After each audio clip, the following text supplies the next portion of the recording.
Bonjour mes chers amis. Ce matin, j'ai eu envie de vous parler de quelque chose de particulier. Je compte mettre en place comme ça ce que je pourrais appeler des petits conseils de développement personnel, des guidances, et pas seulement justement des guidances avec les cartes.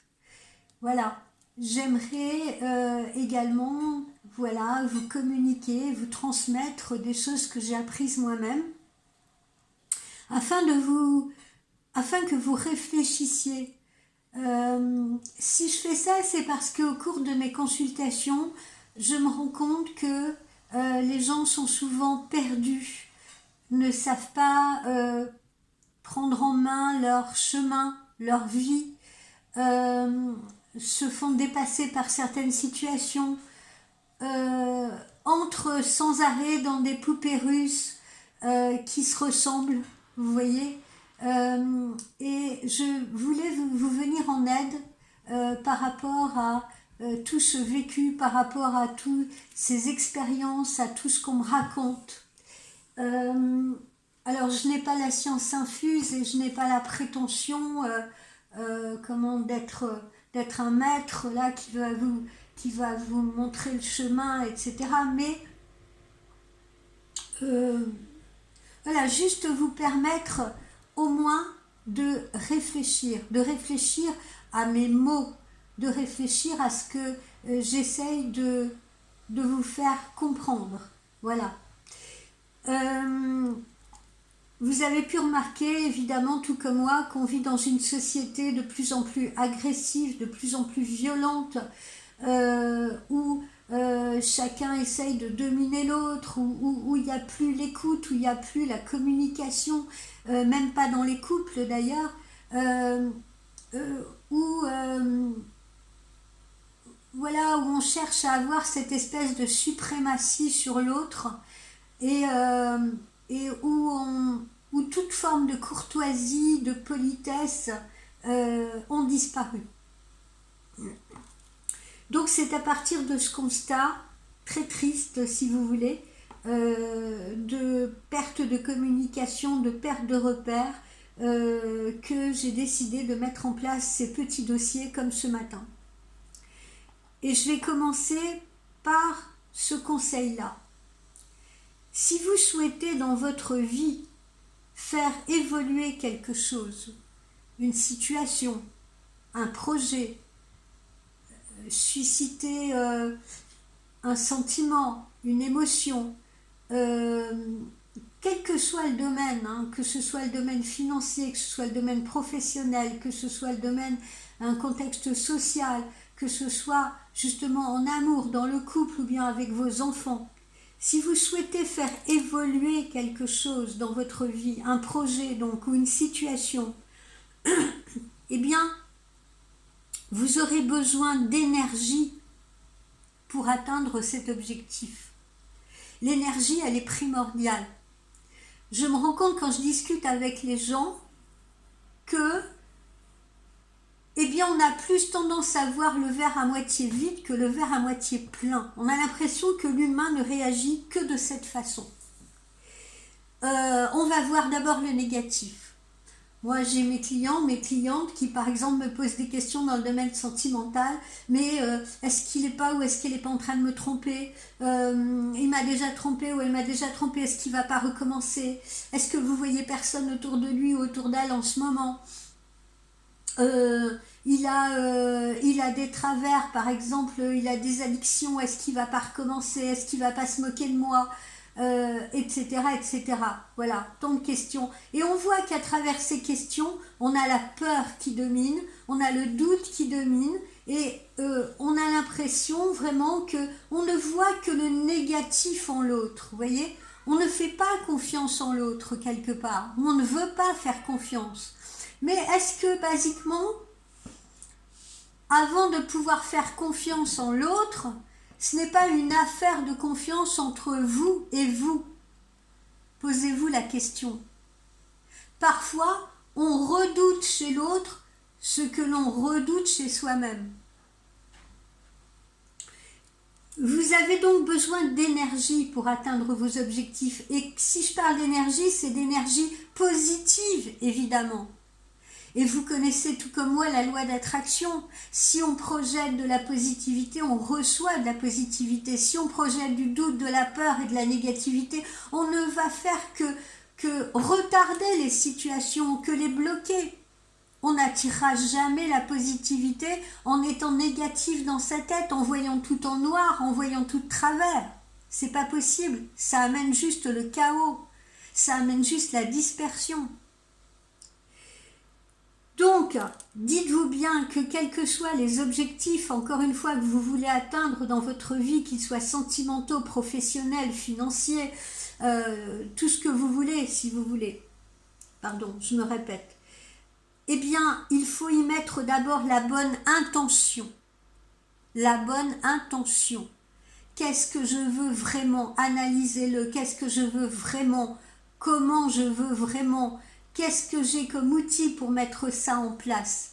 C'est l'intention. L'intention doit être bonne. Si on veut également obtenir de l'amour de l'autre, il faut qu'on soit soi-même bien intentionné. D'abord bien intentionné vis-à-vis de soi-même. Parce que si on ne s'aime pas, on ne peut pas aimer qui que ce soit autour de soi. Si on n'a pas de bons sentiments à notre égard, si on ne se sent pas bien dans ses baskets, on ne peut pas, absolument pas, attirer autre chose, si vous voulez, que justement ces craintes, ces doutes, cette impression de médiocrité ou de quelque chose qui stagne et qui n'avance pas. Donc l'intention d'abord.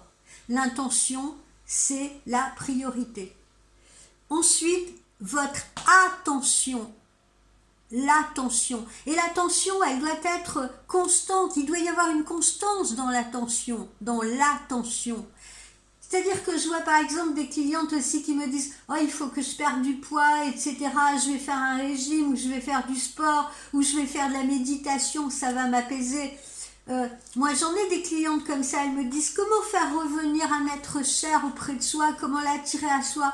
Méditez, méditez. Faites de la méditation. Ah oui, oui, je vais le faire et tout. Alors, elles font leur méditation. Alors, il y en a certaines qui le font avec tout leur cœur. Allez, je me mets à méditer. Mais elles méditent 3 jours. Et elles s'arrêtent. Ou alors, elles vont faire 1 heure d'un seul coup. Et puis après, il n'y aura plus rien derrière. Idem pour le sport.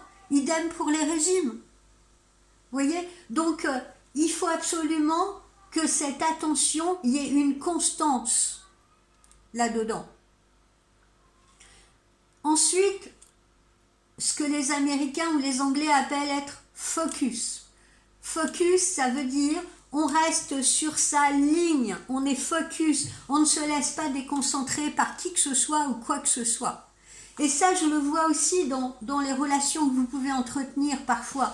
Oui, mais qu'est-ce que vous en pensez et tout, parce que j'ai une copine qui m'a dit que j'ai demandé à une amie d'intervenir auprès de lui, etc., etc. Non, non, non et non, parce que les problèmes de couple peuvent vite devenir des problèmes de groupe, je n'arrête pas de le dire.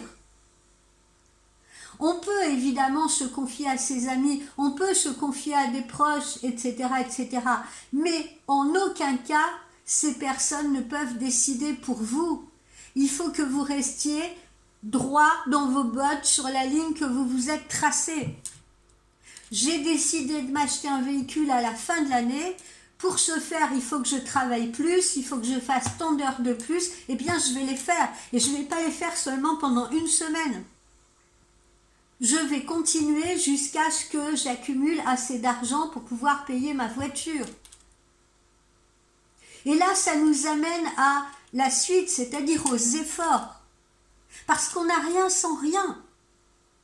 On n'a rien sans rien. Et puis, c'est aussi le challenge de la vie, c'est aussi les défis de la vie. Comme le disait le célèbre Platon dans son banquet, c'est ça, si l'homme ne rencontrait pas de difficultés, de défis, de chaos, de douleurs, etc., si sa vie était éternellement cool, tout le temps, ça serait une magnifique ligne droite, mais qu'est-ce qu'on s'ennuierait? Mais les 3/4 des humains, si ce n'est tous les humains, finiraient dépressifs, sans challenge, sans défi à relever. Ça, il faut que vous le compreniez. Donc, les efforts, ils doivent être constants, ils doivent être permanents. Et on ne doit absolument pas les relâcher, ces efforts-là. Vous voulez perdre du poids, eh bien, il suffit pas de se serrer la ceinture. D'ailleurs, ça c'est la pire des choses, de serrer la ceinture et de se priver de ci ou de mi. Non, parce que notre corps a besoin de tout. Mais il s'agit de se discipliner. Si vous voulez faire du sport, ne faites pas du sport, ne vous inscrivez pas dans une salle pour y aller 1 mois et ne plus y retourner ensuite. Faites du sport, si c'est votre intention. Donc, les efforts. Ensuite, la concentration. Ça aussi, c'est très important. Quand on veut faire évoluer quelque chose, on doit se concentrer. Si c'est une évolution sentimentale que l'on souhaite, on doit sortir de son petit ego, on doit arrêter de regarder son nombril, de regarder ses petites douleurs, ses petites souffrances pour se concentrer sur l'autre, sur la personne de qui on attend quelque chose. Et se concentrer, ça veut dire lui donner de l'amour, lui donner de l'écoute, lui donner de l'attention, le comprendre, l'entendre. Ensuite, la méditation. Alors ça, je n'arrête pas d'y revenir, je vous l'ai dit 1001 fois. Méditez, apprenez à méditer. D'abord, ça va vous aider au niveau de votre respiration, ça va vous aider au niveau de votre tension nerveuse, et puis ça va vous permettre, la méditation, de clarifier vos pensées, de clarifier vos buts, de clarifier vos émotions, si vous voulez, de ne pas vous laisser dépasser par des émotions parasites. La méditation, il faut la pratiquer quand vous êtes débutant, il faut la pratiquer ne serait-ce que, 5 à 10 minutes par jour, mais tous les jours. Et il faut être constant. Encore une fois, c'est ce que je vous disais, on ne fait pas 20 minutes de méditation, et puis on la fait 3 jours, et après, boum, plus rien. Voilà, quand les clients me disent, est-ce que je peux obtenir la communication, une meilleure communication avec cet homme ou son amour, etc. Eh bien, méditez. La méditation vous apportera son amour, si vous voulez, parce que vous allez entrer en communication avec lui. Un petit peu, je schématise, parce que tout le monde n'est pas à fond là-dedans. Vous allez pouvoir entrer dans une forme de connexion télépathique, émetteur-récepteur. L'autre va vous ressentir également. Donc la méditation, elle est très importante. J'engage tout le monde à méditer. Et je vous dis, il vaut mieux méditer 5 à 10 minutes par jour, mais de manière constante, plutôt que de faire une longue méditation et après plus rien pendant des mois. Ça ne sert à rien. Et puis, une méditation, si vous vous concentrez sur quelqu'un, quelque chose, etc., il ne faut pas se dire, avant de démarrer, il ne faut pas se dire, bon allez, je le fais, mais je suis sûre qu'il ne m'appellera pas pour autant. Bon, je le fais, mais enfin, je suis sûre qu'il ne va pas changer pour autant, parce que là encore, votre intention, elle est négative. C'est là où je vous dis, faites également attention à votre intention. Et puis, pour terminer, dites-vous bien également que votre façon de parler, votre façon de communiquer et votre façon de penser également sont très importants. On vient de le voir, hein. Si on veut obtenir quelque chose de quelqu'un, on ne l'agresse pas. On ne commence pas à lui faire des reproches. On ne commence pas à juger cette personne. Peu importe ce qu'on attend d'une personne. Si vous appelez quelqu'un, j'en sais rien, à la CAF, à la Sécu, parce que vous avez une réclamation à faire, ne commencez pas à incendier la personne, parce qu'elle n'y est pour rien, c'est une employée. Elle est là justement pour répondre à vos questions. Si vous commencez à l'agresser, à monter le ton avec elle, elle ne vous écoutera pas. Si vous parlez à votre chéri, à votre mari, à votre amoureux, à vos enfants, en commençant à leur hurler dessus, ils vont fermer les écoutilles. Ils n'écouteront pas. C'est une protection. Ils se mettront en protection. Donc le ton de votre voix, les bons mots, si vous voulez, pour ne pas heurter, pour ne pas blesser et pour faire mouche, vous devez absolument vous concentrer là-dessus. Comme le dit le proverbe, tournez 7 fois sa langue dans sa bouche avant de communiquer. La façon de penser aussi, hein, on l'a vu en tout début de ce dossier, la façon de penser est importante. Si on pense négatif, on va attirer négatif systématiquement. Si on pense qu'on n'est pas capable de, par exemple, si on se dit « Ah bah tiens, j'aimerais bien viser le poste là, devenir titulaire l'année prochaine, ouais mais bon, est-ce que je vais y arriver et tout, est-ce que mon patron va pas penser que, etc. etc. » Eh bien non, vous n'y arriverez pas. C'est là où, encore une fois, l'intention initiale, elle est très importante. Et il faut bien la penser. Donc tout ce que je vous ai indiqué là, je le répète, intention, attention, focus, concentration, méditation, effort, façon de communiquer, façon de penser, tout cela, si vous voulez, tout cela, eh bien, ça doit être compact. Ça doit être compact. Tout ça, ça doit être conjugué, si vous voulez, ensemble, pour donner l'impulsion. Pour donner l'impulsion et pour faire que une étincelle devienne de la lumière. Voilà. Voilà ce que je voulais vous dire ce matin. J'espère que vous aurez compris cette première guidance, si vous voulez, ce premier message. Méditez-le justement, écoutez-le, réécoutez-le, posez-vous, pensez à vos objectifs, quels qu'ils soient, encore une fois, et puis prenez des notes, dites-vous, bon, est-ce que mon intention est bonne? Est-ce que je mets suffisamment d'attention dans ce que je fais? Est-ce que je suis assez focus? Est-ce que je ne me disperse pas? Est-ce que je ne me laisse pas distraire par autrui? Est-ce que je suis tout le temps concentrée sur ce que je fais? Est-ce que je fournis tous les efforts nécessaires pour arriver à mes objectifs? Est-ce que je fais de la méditation? Si oui, combien de temps? Est-ce que je fais des efforts constants? Est-ce que ma façon de communiquer est bonne? Est-ce que là, j'ai pas été trop dure? Est-ce que là, j'ai pas été trop rapide? Est-ce que je me suis bien fait comprendre et entendre? Est-ce que ma pensée est positive? Est-ce que tout cela est parfaitement conjugué pour mener à bien mes projets? Voilà, c'est ça qui est important.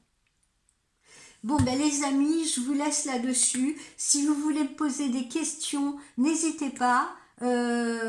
Sur YouTube ou bien par texto, comme vous voulez. N'oubliez pas non plus que je vous ai proposé toute la semaine des consultations à 30 € pour 30 minutes comme cadeau de Saint-Valentin. Et si vous voulez prendre rendez-vous avec moi, faites-le donc de ce fait par texto ou par mail. Ne passez pas par le site où vous allez payer le prix fort. D'accord? Cette offre, elle est valable de aujourd'hui, donc lundi 10 jusqu'au 14 inclus. Voilà, sur ce, je vous souhaite une excellente journée. Bye bye.